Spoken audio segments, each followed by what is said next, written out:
So ayan guys, isang magandang araw sa inyong lahat. Kahapon pala habang nagmumotor ako, may nakita akong nagtitinda ng mani. Yun, mani. Sa may gilid ng kalsada. Halatang bagong hook, bagong bunot pa lang dahil medyo marumi pa, medyo putik-putik yung mani.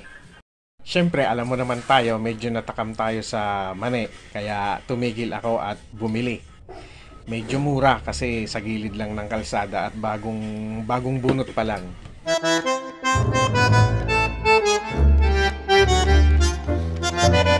So tara, lutuin na natin.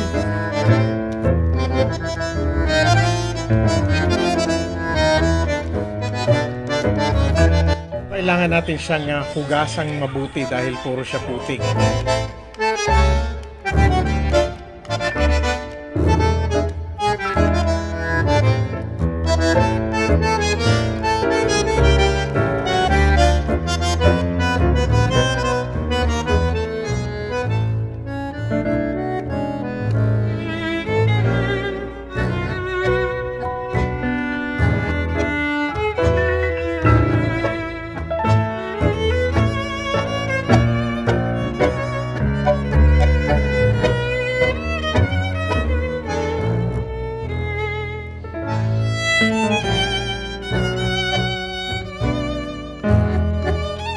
Ayan, after natin siya mahugasan, isasalang na natin siya at syempre lalagyan natin siya ng asin para medyo maalat-alat. Alam niyo naman, masarap yung medyo maalat-alat.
Maraming salamat po muli sa panonood ng Lipad Vlog TV.